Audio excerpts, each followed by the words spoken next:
thank you for joining us today. My name is Paul Leggett.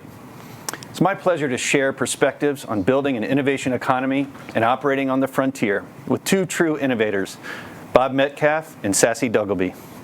Sassy, thank you for joining us today. It's great to see you again. Hey, thanks, Paul. It's great to be here. All right. Well, could we start with just hearing a little bit about your background and the mission at Venus Aerospace for the audience? Absolutely. So my husband Andrew and I are the co-founders of Venus Aerospace.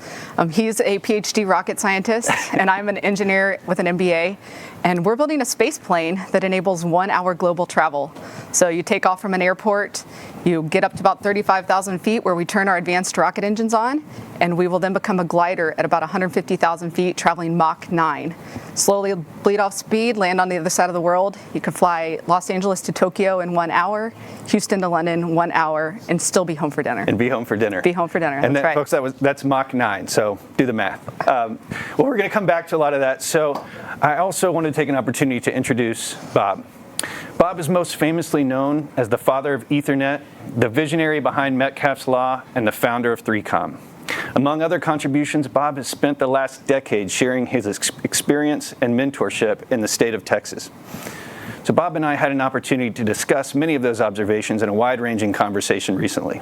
Let's take a look at a portion of that dialogue together, starting with a cool concept, the time machine.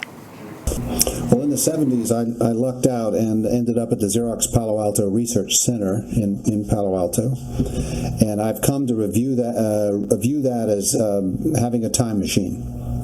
So at Xerox PARC, we were building the office of the future.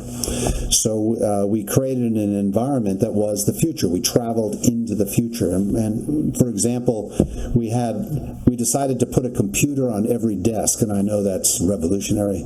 But in 1973, it was revolutionary. But we imagined in the future there would be a computer on every desk. So even though it cost $30,000 to put that machine on every day, we did it. We pretended that it cost nothing, and built an internet of personal computers. So then in 1979, when I left Xerox, I was in Silicon Valley. Of course, everybody there starts a company. I decided to start a company, and I had the benefit of this time machine.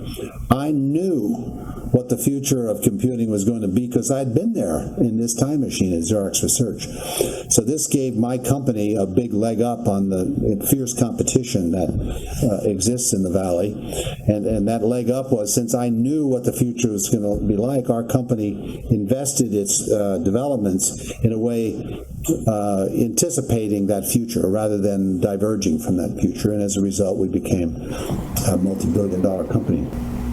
That's excellent. So we're going to come to it talking a little bit more about that in Metcalfes Law, and I'll speak to that. But Bob and his colleagues also created a time machine at the Xerox Palo Alto Research Center. And sometimes we see technical advances that clearly define the future. The best know it when they see it, and then they mobilize resources to act on those insights.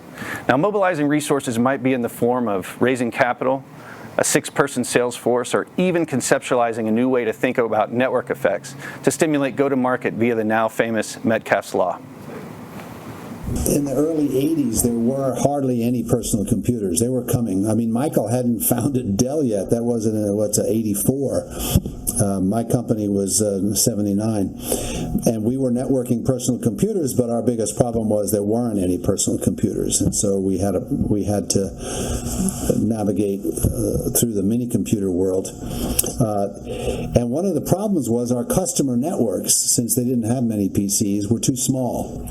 And so I developed a sales tool for my 6-person sales force. And this sales tool was a 35 millimeter slide that basically said the cost of a network goes linearly with the number of nodes. You're buying cards from my company to plug into your network, and so the cost was linear, but the number of possible connections you could make with n nodes was n squared. So I took the number of possible connections as a surrogate for value and argued that the value of the network grew as the square of the number of connections. And so my sales force said to our customers, the reason your networks aren't useful is that they're too small. Of course. And the remedy to that, of course, is that you need to buy more of our products and grow your networks. And they believed us, and they did. And we went public in '84. and the internet blossomed because of the power of connectivity. So Bob has seen the emergence and ultimate success of 3 innovation economies, with the most recent momentum in Texas. This next clip began with a statement that Texas has been, is, and will be a frontier economy.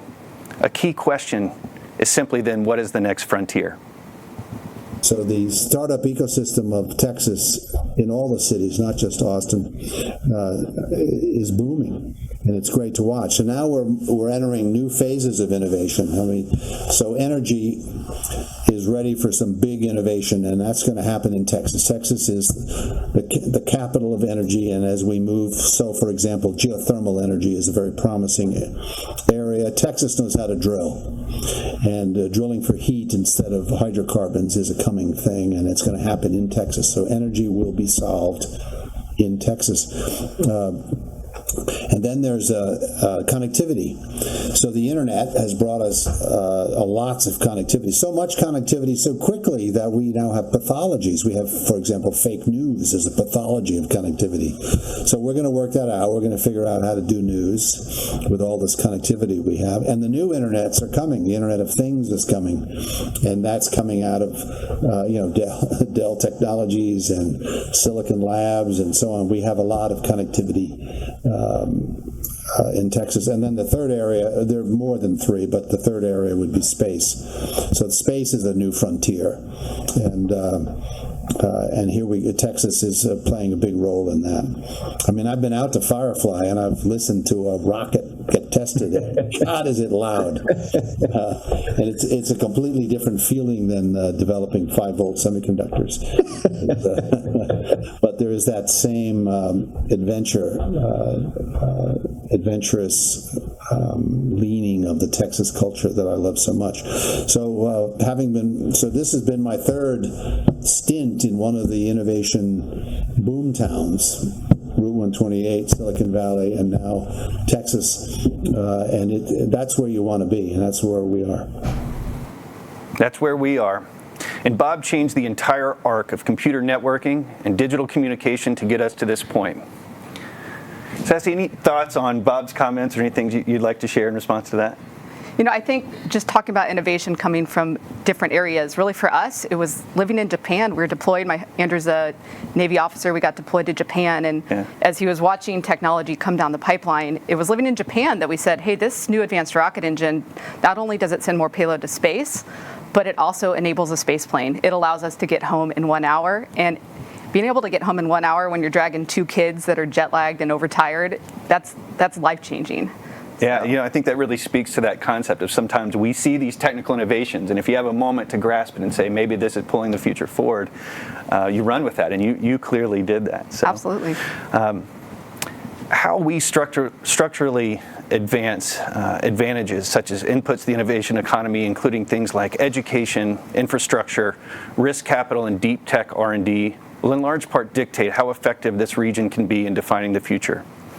That is not a zero-sum game, but rather the formation of an engine intended to propel job creation, advanced healthcare, security, and economic growth for the United States and globally. Sassy and her team at Venus Aerospace are working on pulling the future forward today. It's always an honor for us to connect with industry-defining founders who are building, solving hard problems, and pursuing creative solutions. Thanks again.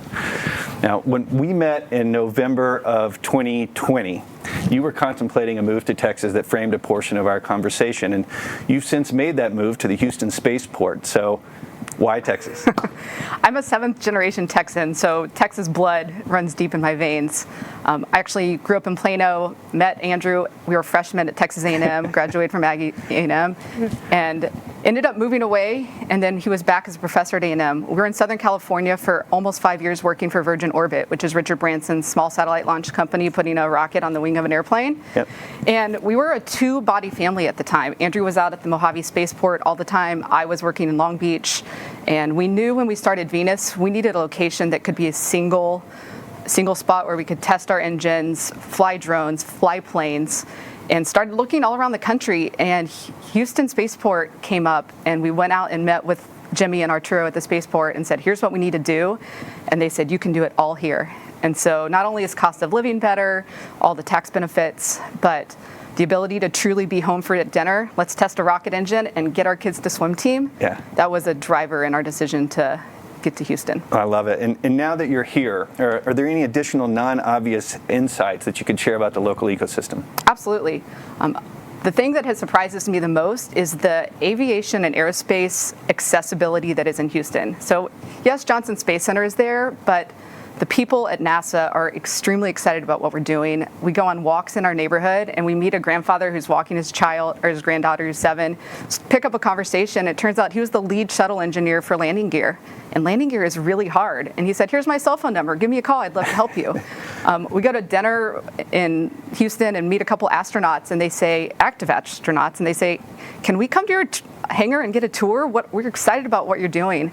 And so that collaborative environment with knowledge that people want to share has far exceeded what I ever expected when we moved to Texas. Yeah, I love this concept. And there are countless examples from the Johnson Space Center to MCC and Cimatech that have had a profound impact on our regional technical leadership. And I tend to think now is the time to really reinvest in those types of platforms. And we will do that undoubtedly productively. But when we do that, I think we do it with an appreciation and respect for the visionaries that came before us. Absolutely. Because the lessons learned and scars they earned along the way still matter. Yeah, we don't want to be recreating the wheel, for sure. Yeah, absolutely. So when we listened to Bob, he talked a bit about one of the pillars of the next frontier in Texas as being the space economy. And I would tend to agree with that, incorporating maybe aerospace and advanced propulsion. So there's certain things that you think we need to do in Texas to really put our best foot forward in making that so? I think it continues to be a multi-pronged approach. For us, the advancements that are happening at our great universities, all the R&D, and then enabling innovators to grab that technology and pull it out of the low TRL levels. But that takes capital, Yep. and that takes patient capital. We're not a 2-year enterprise SaaS play that you're going to get large returns quickly. We're a 10-year deep tech play. And so having those type of investors that say, we're here for the long haul and we're with you and we want to partner with you to grow that innovation, that's huge. I also think a diverse workforce, which Texas has, everything from technicians up to PhD rocket scientists, that's important for the economy. And finally, the visionary infrastructure developments. I mean, the Houston Spaceport, I think it was 2015, they said, if we build this, they will come. And guess what? We're coming. And so continued investment in the future infrastructures in the state of Texas are key to our continued development. Absolutely. Well, thank you, Sassy, for sharing your insights with us today. Sounds like there's a great opportunity ahead, both for Venus and in further building the next innovation economy. Clearly wish you and our other guests continued success and definitely keep on building.